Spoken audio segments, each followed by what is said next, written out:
చంద్రబాబు నాయుడు పేరు చెబితే తెలుగు ప్రజలు గర్వంతో ఉప్పొంగిపోతారు. ఆయన ముందు చూపుతో యువత భవిష్యత్తుకు బలమైన పునాది పడింది.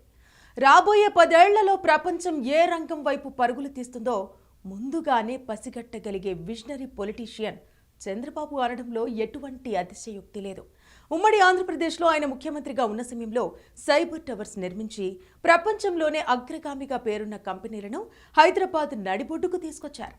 దీంతో హైదరాబాద్ను ప్రపంచ పటంలో నిలవడంతో పాటు తెలుగు యువత భవిష్యత్తుకు భరోసా ఏర్పడింది. ఇదంతా చంద్రబాబు ముందు చూపు కృషితోనే జరిగింది. తెలుగు యువత నేడు ఐటీ రంగంలో ప్రపంచవ్యాప్తంగా ఉన్నత స్థానాల్లో స్థిరపడ్డారంటే అందుకు చంద్రబాబు విజన్ కారణమనడంలో ఎటువంటి సందేహమే లేదు. చంద్రబాబు చేసిన కృషి కారణంగా ఆ తర్వాతి కాలంలో ముఖ్యమంత్రులు ఎవరు మారినా, రాష్ట్రం విడిపోయినా హైదరాబాద్ అభివృద్ధి ఆగలేదు. ఆంధ్రప్రదేశ్ రాష్ట్రం విడిపోయిన తర్వాత కూడా విభజిత ఆంధ్రప్రదేశ్ అభివృద్ధికి చంద్రబాబు ఎనలేని కృషి చేశారు.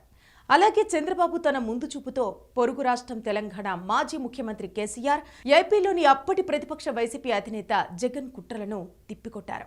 ఫలితంగా నేడు ఏపీలోని డెల్టా ప్రాంతానికి 4-5 జిల్లాలకు సాగునీటికి ఎటువంటి ఇబ్బంది లేకుండా పోయింది. అదంతా చంద్రబాబు విజన్ చలివే. రాష్ట్రం విడిపోయిన తర్వాత ఏపీకి తొలి సీఎంగా బాధ్యతలు చేపట్టిన చంద్రబాబు నాయుడు తన ముందు చూపుతో ఏపీకి అనేక ప్రయోజనాలు కలిగేలా చేశారు.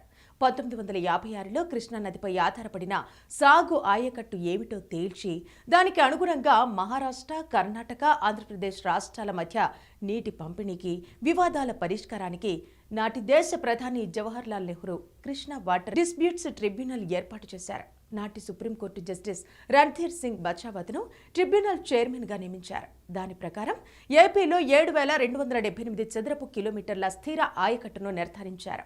ఆంధ్రప్రదేశ్ ఎగువన ఉన్న తెలంగాణ, కర్ణాటక, మహారాష్ట్ర ఎన్ని కథలు పడ్డా ఏపీ ఆయకట్టుకు నాటి చట్టం ప్రకారం కృష్ణా జలాలను ఇవ్వాల్సిందే. 58 ఏళ్ల తర్వాత ఏపీ విడిపోవటంతో తెలంగాణ ప్రభుత్వం ఆంధ్రాలోని అప్పటి ప్రతిపక్ష పార్టీ కుట్రల వల్ల ఆంధ్ర డెల్టా ఆయకట్టుకు పొంచి ఉన్న పెను ప్రమాదాన్ని చంద్రబాబు నాయుడు ముందుగానే పసిగట్టారు. ముందుగా పోలవరం ప్రాజెక్టు పూర్తి కావాలంటే ప్రాజెక్టు పరిధిలోని ముంపు మండలాలను ఆంధ్ర భూభాగంలో కలిపితేనే సీఎంగా బాధ్యతలు చేపడతారని కేంద్ర ప్రభుత్వానికి చంద్రబాబు తెగేసి చెప్పారు. ఫలితంగా పోలవరం నిర్మాణానికి ఎలాంటి అడ్డంకు లేకుండా చూశారు. ఆ తర్వాత చంద్రబాబు పోలవరాన్ని పరుగులు పెట్టించారు. ప్రతి సోమవారాన్ని పోలవరంగా మార్చేశారు.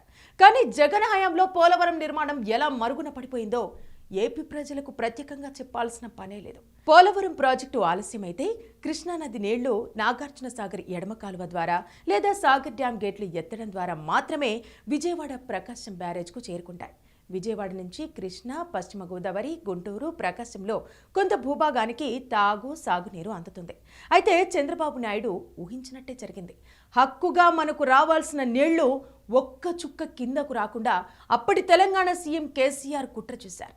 దీన్ని ముందుగానే పసిగట్టిన చంద్రబాబు నాయుడు పోలవరం పూర్తయ్యే నాటికి సమయం పడుతుందని భావించి పట్టిసీమ లిఫ్ట్ ఇరిగేషన్ ప్రాజెక్టు నిర్మాణం చేపట్టారు. గోదావరి నదిని, కృష్ణా నదిని కలుపుతూ నదులను అనుసంధానించే ప్రాజెక్టే పట్టిసీమ. దీనిని చంద్రబాబు ఏడాదిలో పూర్తి చేశారు. పోలవరం కుడి కాలువను అప్పటి ముఖ్యమంత్రి వైఎస్ రాజశేఖర రెడ్డి తవ్వారు. గోదావరి నది నుండి పట్టిసీమ ద్వారా కాలువలోకి పంపు చేయబడిన నీరు ప్రకాశం బ్యారేజ్కి చేరుతుంది. సీఎంగా చంద్రబాబు తీసుకున్న సాహసోపేత నిర్ణయం వల్ల జూన్ నుండి ఆగస్టు మధ్యకాలంలో నీటి కొరతను ఎదుర్కొంటున్న డెల్టాలో 1.3 మిలియన్ ఎకరాలు సాగు చేసే వేలాది మంది రైతులకు సహాయపడింది. తాగునీటికి ఎంతగానో ఉపయోగపడింది. చంద్రబాబు ముందు చూపు ద్వారా ఇప్పటి వరకు పట్టిసీమ నీటి ద్వారా జరిగిన సంపద సృష్టి 25,000 కోట్ల రూపాయల పైమాటే. చంద్రబాబు కృషితో ఏడాదిలో 1,660 కోట్ల రూపాయల ఖర్చుతో పట్టిసీమ ప్రాజెక్టును పూర్తి చేశారు. అయితే ఇందులో అవినీతి జరిగిందని అప్పటి ప్రతిపక్ష పార్టీ వైసీపీ తీవ్రస్థాయి ఆరోపణలు చేసింది.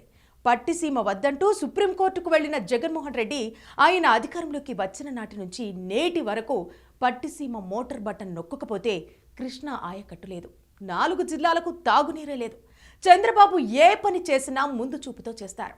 ప్రజల బాగు కోసం చేస్తారని పట్టిసీమ ద్వారా మరోసారి నిరూపితమైంది. ప్రతిపక్షంలో ఉన్నప్పుడు పట్టిసీమ అవసరం లేదు, అదో దండగ ప్రాజెక్ట్ అంటూ రంకెలేస్తున్న జగన్ అండ్ కో అధికారంలోకి వచ్చిన తర్వాత డెల్టా ప్రాంతానికి నీళ్లివ్వాలంటే వారికి పట్టిసీమే దిక్కేంది. ఇలా భవిష్యత్తు అవసరాలను, ప్రత్యర్థుల కుట్రలను ముందుగానే పసిగట్టి అందుకు అనుగుణంగా చర్యలు తీసుకొని ప్రజలకు ఇబ్బందులు ఎదురుకాకుండా చూడటంలో చంద్రబాబు ఎప్పుడూ నెంబర్ 1గా ఉంటారు. అందుకే ప్రజలు తాము ఇబ్బందుల్లో ఉన్న ప్రతిసారి చంద్రబాబు వైపే చూస్తారు. ఇప్పుడు అదే చేస్తున్నారు.